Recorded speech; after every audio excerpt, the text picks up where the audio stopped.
Good morning, everyone. Before I get started on why we're here, as I look out into the crowd, I just wish that the families of gun violence in this city got this much attention, because that's who really deserves the amount of attention that we're giving to this particular incident. So this morning, I come to you not only as the superintendent of the Chicago Police Department, but also as a black man who spent his entire life living in the city of Chicago. I know the racial divide that exists here. I know how hard it's been for our city and our nation to come together. And I also know the disparities, and I know the history. This announcement today recognizes that Empire actor Jussie Smollett took advantage of the pain and anger of racism to promote his career. I'm left hanging my head and asking why. Why would anyone, especially an African-American man, use the symbolism of a noose to make false accusations? How could someone look at the hatred and suffering associated with that symbol and see an opportunity to manipulate that symbol to further his own public profile? How can an individual who's been embraced by the city of Chicago turn around and slap everyone in this city in the face by making these false claims? Bogus police reports cause real harm. They do harm to every legitimate victim who's in need of support by police and investigators, as well as the citizens of this city. Chicago hosts one of the largest pride parades in the world, and we're proud of that as a police department and also as a city. We do not, nor will we ever tolerate hate in our city, whether that hate is based on an individual's sexual orientation, race, or anything else. So I'm offended by what's happened, and I'm also angry. I love the city of Chicago and the Chicago Police Department, warts and all. But this publicity stunt was a scar that Chicago didn't earn and certainly didn't deserve. To make things worse, the accusations within this phony attack received national attention for weeks. Celebrities, news commentators, and even presidential candidates weighed in on something that was choreographed by an actor. First, Smollett attempted to gain attention by sending a false letter that relied on racial, homophobic, and political language.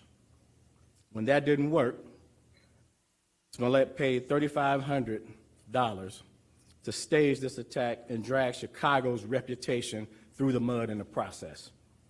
And why? This stunt was orchestrated by Smollett because he was dissatisfied with his salary. So he concocted a story about being attacked. Now, our city has problems. We know that. We have problems that have affected people from all walks of life, and we know that. But to put the national spotlight on Chicago for something that is both egregious and untrue is simply shameful. I'm also concerned about what this means moving forward for hate crimes. Now, of course, the Chicago Police Department will continue to investigate all reports of these types of incidents with the same amount of vigor that we did with this one. But my concern is that hate crimes will now publicly be met with a level of skepticism that previously didn't happen. That said, Smollett was treated as a victim throughout this investigation until we received evidence that led detectives in another direction.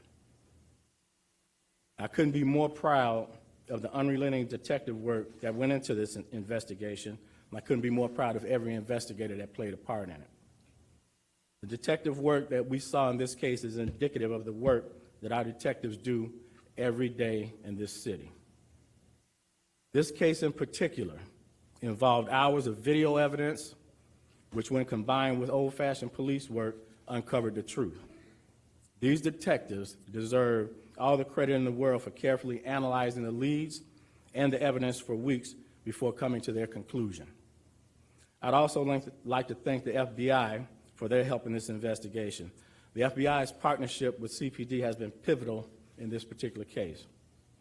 I only hope that the truth about what happened receives the same amount of attention that the hoax did. I'll continue to pray for this troubled young man who resorted to both drastic and illegal tactics to gain attention. I'll also continue to pray for our city, asking that we can move forward from this and begin to heal. And now I'd like to call up Commander Edward Wadnicki, who personally led this patient and deliberate investigation, to walk everyone through how the Chicago Police Department arrived at this point. Good morning, everyone. My name is Edward Wadnicki. I'm the commander of the Area Central Detective Division. I'm here to answer questions. Okay. The boss just corrected me. Please forgive me. I'm supposed to go through the timeline of our investigation. It's okay. So here's where we are. As you all know, on the early morning of February 29th at 2 o'clock in the morning, Jussie Smollett reported that he was the victim of a hate crime. Detectives responded to the incident and interviewed him eventually at Northwestern Hospital, where he reported to us that the two offenders yelled racial and homophobic and political statements at him and beat him, put a noose around his neck, and threw bleach on him, and then fled from the area. We learned at the time that Jussie was not hurt, other than scratches on his face, maybe some bruising, but no broken ribs or serious injuries. So we started a full-scale investigation into this hate crime, a very serious crime anywhere. We quickly found two persons of interest on video that we believed were the likely offenders in this case. We initially put out a seeking to identify, and we got this out in a community alert. We then started searching the area for video cameras and witnesses that could help us with our investigation. During that time frame, we interviewed over 100 individuals in a canvass of the area and a follow-up canvass as our investigation expanded.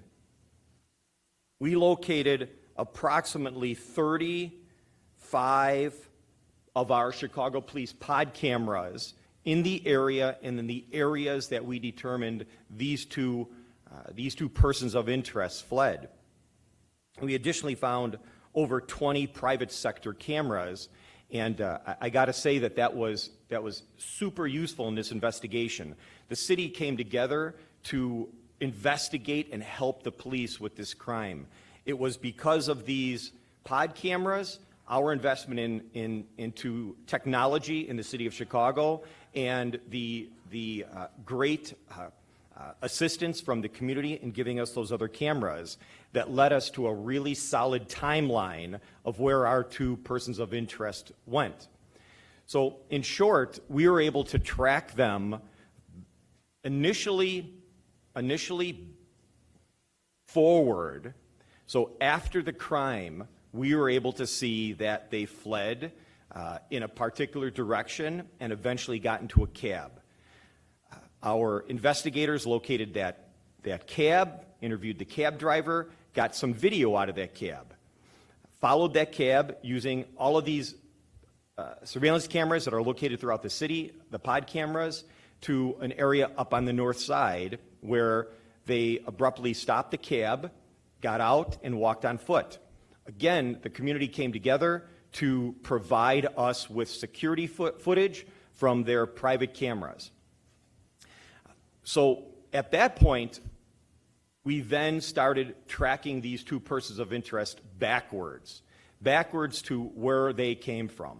So we followed them walking around and eventually back to where they had gotten out of a cab.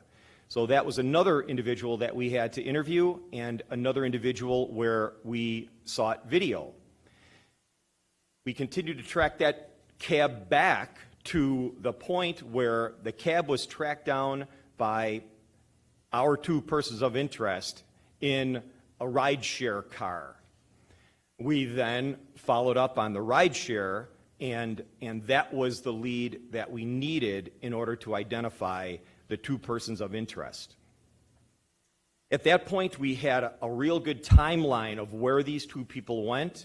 We were able to put a name to both of these individuals, and it was at that time that we started looking at where they went right after this event. We tracked them to going to O'Hare Airport and jumping on a flight to Nigeria. Our investigation led us to determine that they had purchased a round-trip ticket with them returning to Chicago on the 13th, so approximately 2 weeks after the incident. So that gave us a couple of weeks to try to continue to follow up on any investigative lead that would help us try to determine what happened in this incident. So while we were waiting for them to return, we executed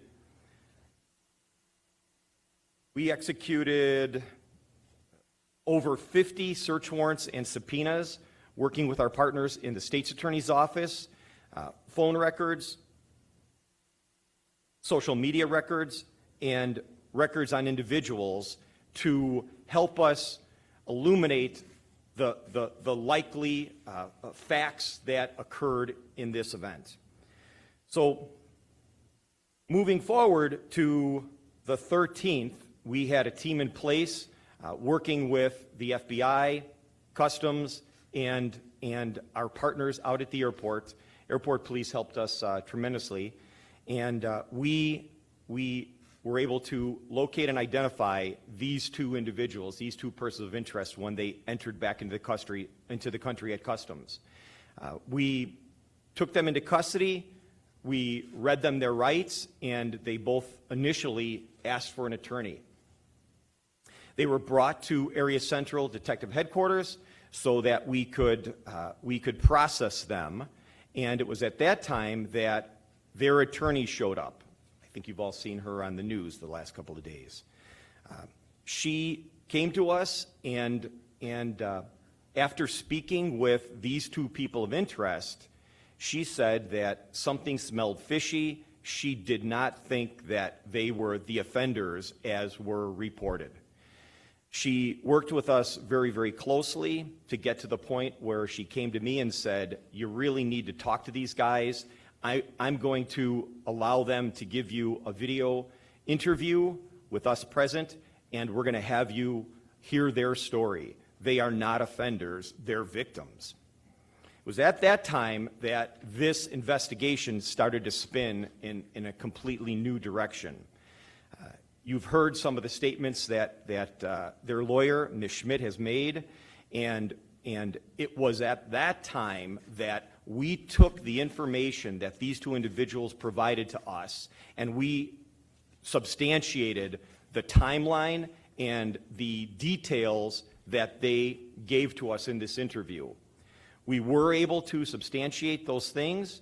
We worked very, very closely with the state's attorney's office. We had been working very, very closely with the state's attorney's office for over a week at that point, and it was then on the 15th, Friday the 15th, after approximately 47 hours of them being in custody and hours of them meeting with us and telling us their story and documenting their story, did we release them without charging, and I classified them no longer as suspects or persons of interest and as witnesses. So as is typical with any investigation, one would typically lock these witnesses into a grand jury statement. Monday was a holiday, the 18th. Tuesday was the first day that we could attempt to do that. So we scheduled a appointment with the grand jury, working again very closely with the state's attorney's office in this. And as you know, at the last minute, Jussie's lawyers called and said that they had evidence to postpone the grand jury that they wanted to provide to us. It was at that time that they called us, and I met with them, with a team of our detectives, and essentially they gave us no new information. So I reported that back to the state's attorney's office, and it was at that time that we locked in both of these witnesses to the grand jury. I'm told they did an excellent job, and then the state's attorney's office approved charges against Jussie for the Class 4 disorderly conduct false police report. We met with Jussie's attorneys, and we arranged for him to turn himself in, and as you all know, he turned himself in at 5 o'clock this morning in the 1st District in Chicago. Today at 1:30, Jussie will be going in front of a bond court judge, and the bond court hearing will be conducted at 26th in California.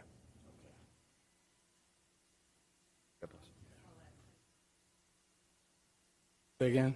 What can you tell us turned himself in this morning? Well, it was uneventful. He showed up, of course, with his attorneys and a few other individuals, but it went smoothly. Superintendent Johnson, if you had enough evidence to just charge him, why take it to a grand jury? Because that's typically what we do. Once we believe that witnesses are valuable witnesses and credible, then we take them to the grand jury to lock their testimonies in. Superintendent Johnson, can you go into the motive a little more? I think I'm also hearing for the first time. You said that he sent that false letter to himself, and you also said that he was dissatisfied with his salary. Did you get that information from the two brothers? Yes. Who were the subpoenas and search warrants issued against? Well, a number of individuals. You know, we served subpoenas and warrants, of course, on Mr. Smollett, his manager for phone records, the two people of interest that we had. And so we still have quite a few search warrants and subpoenas out there that we're waiting. Superintendent, you talked about the detectives and the amount of resources that went into this case. Can you quantify how many man-hours went into this, how many detectives worked this case, and also can you confirm that detectives working the case on the February 7th shooting that one year pulled from that case? We didn't pull resources from any shootings or homicide investigations. The detectives that you see behind me basically work on different teams, which include property crimes and things of that nature. We don't have the exact numbers yet, but let me just tell you all this. Anytime a hate crime is reported in the city of Chicago, it gets the same attention. This didn't get any special attention. You all gave this more attention specifically than we do. We give every hate crime in this city the same amount of vigor because there's no place for hatred in this city. And as I said in the very beginning, you know, I've lived in the city of Chicago my entire life. We just don't have any room for hatred in this city. And for somebody to use it for personal gain, it's shameful. Because what that does is take away the resources that we could be putting into other crimes. Do you think the brothers could be implicated vis-a-vis the letter? Say again? Would the brothers be implicated for sending the letter in any sense? If the feds decide to look into that, would you have anything to say to the feds about the cooperation and whether or not you want to pursue charges? That's the FBI's investigation, so CPD doesn't comment on that. Superintendent, the president of Gloria Schmidt told the media after the grand jury was finished that the current narrative that's out there about how much Jussie allegedly paid the brothers was incorrect. Can the police speak to what evidence they may have that, you know, Jussie orchestrated this attack, asked the brothers to carry out this attack, and was there any evidence of money payments to the brothers? Yeah, we have evidence of, we have the check that he used to pay them. So the $3,500 was for the two of them in total, and then $500 upon return. So was there like an attack on the street, or did it take place somewhere else? How did that work? No, it took place right there. So of course it was staged. The brothers had on gloves during the staged attack where they punched him a little bit.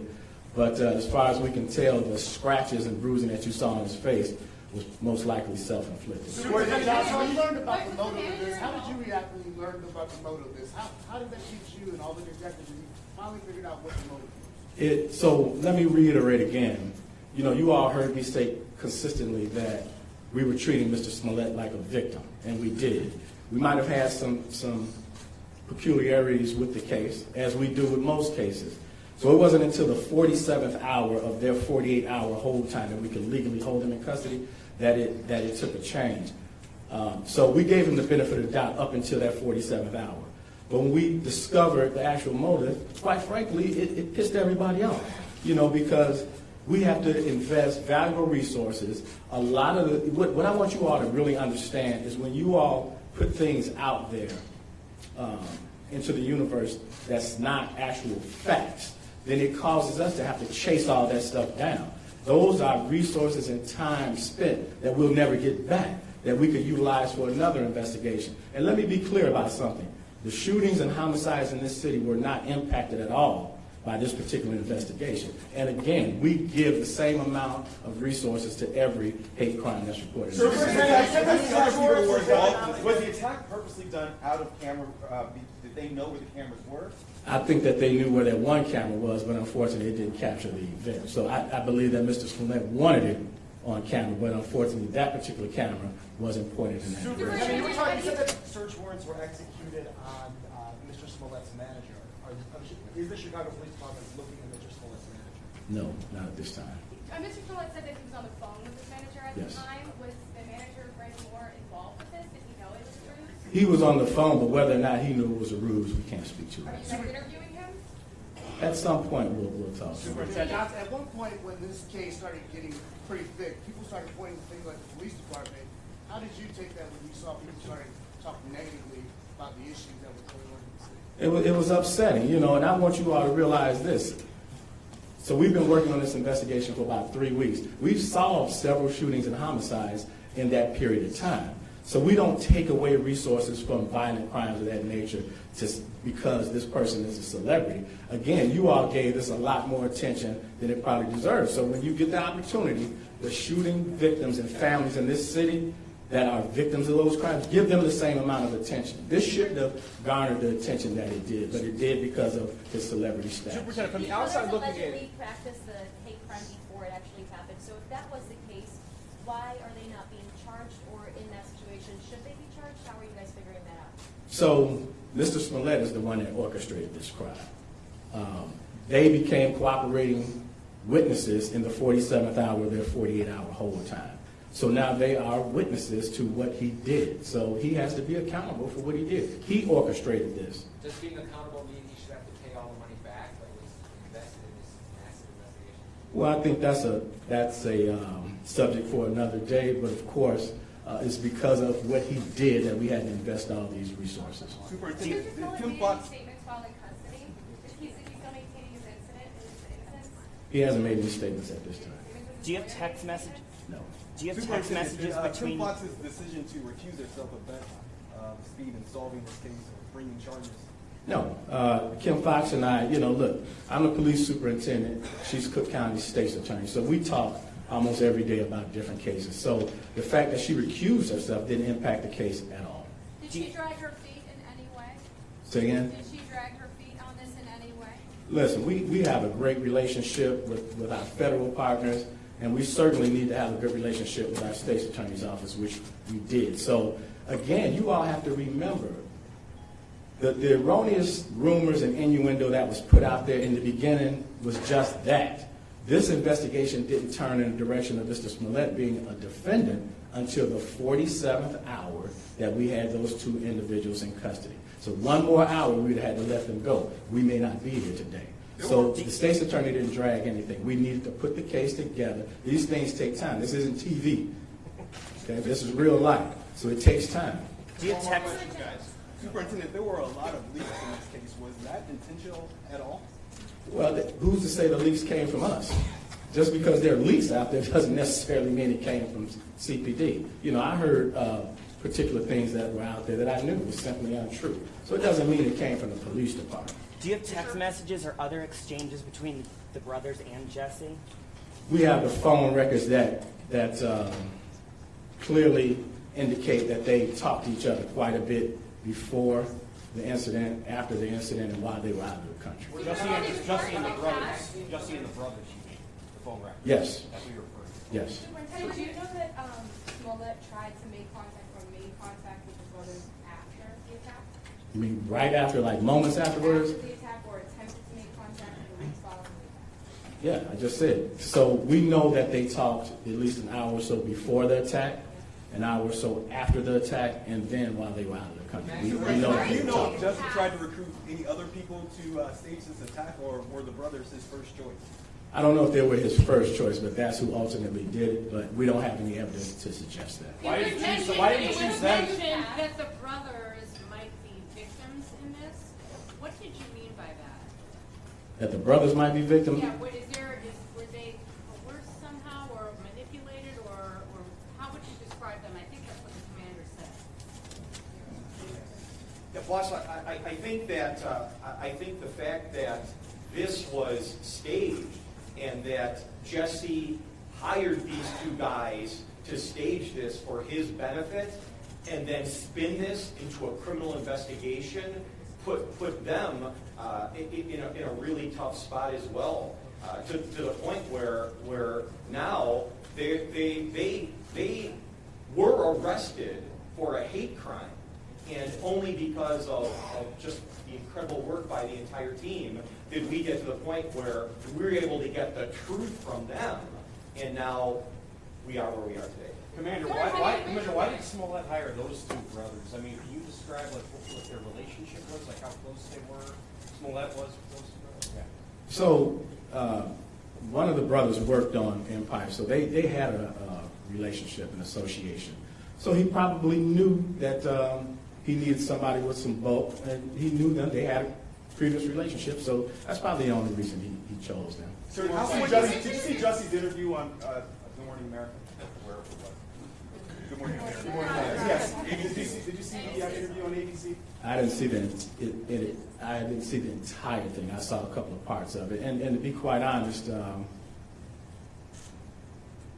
it's shameful, because it painted this city that we all love and work hard in a negative connotation.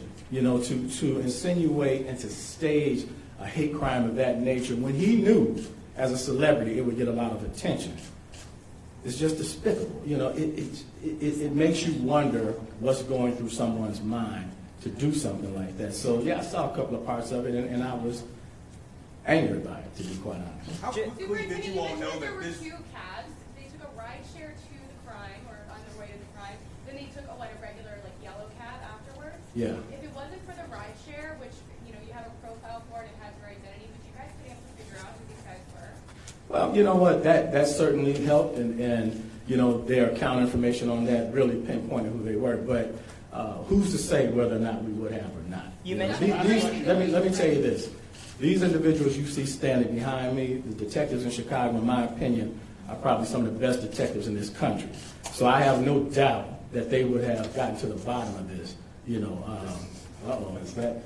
Yeah, that's last call. Before closing. How quickly after this crime was reported did you all figure out or think that something doesn't add up? Well, to be perfectly honest, from the very beginning we had some questions about it. But as I said, we gave Mr. Smollett the benefit of the doubt all the way up until that 47th hour of the 48 hours we could hold those two individuals, because we just didn't have the total package to support that it was a hoax. So when you heard me coming out saying we are treating him like a victim, that was the truth, because at that time, that's what he was. And I think anybody that reports a crime deserves the Chicago Police Department to treat them in that fashion until we have solid evidence to prove otherwise. Way in the back. The brothers were obviously incentivized by the check, but did they indicate anything else that made them do this, why they agreed to do it, and what they thought the outcome would be? Well, you know what? They did it because of the financial aspect of it. Now, whether or not they knew the whole thing would go the way that it did, and I can tell you all with 100% certainty, the way that they carried this out, there was never a thought in their mind that we would be able to track them down, because these detectives, they put in intense work and just great work. And I cannot say how incredibly proud I am of them for the work that they put into it. But that's just an example of the work that they do every day that just goes unreported because it doesn't get the media attention that this particular case got. But it was financial gain. Did the Good Morning America play any role in the investigation in that Jussie essentially identified who these brothers were? Well, he identified who those two individuals were. You know, we knew that then. He didn't know that we knew. But, yeah, he helped us out when he identified.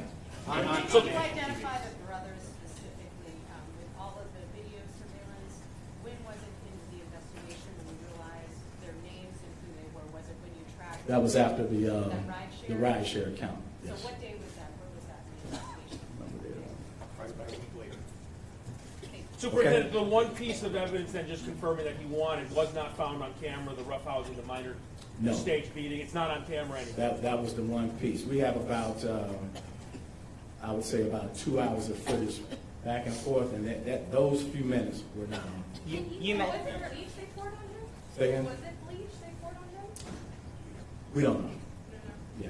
Okay. You- Thank you all. Can you go into more detail about the 47th hour? Just to, Say again? can you go into a little bit more detail about what it was in the 47th hour that?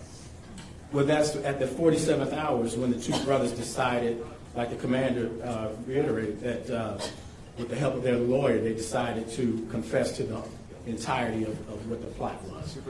Superintendent, Hey, you Andre, said you is want there Smollett to be racism held or accountable. discrimination You Say that again? said you want Smollett to be held accountable. I'm curious, what is justice in your eyes? Absolute justice would be an apology to this city that he smeared, admitting what he did, and then be man enough to offer what he should offer up in terms of all the resources that were put into this. Thank you. Superintendent, is there racism or discrimination within the Department of the Detectives? Why ain't the South Side and the West Side and the Black community getting the same service? Why 24 detectives to this service? Why don't we get the same service when Black lives are being killed and murdered on the street?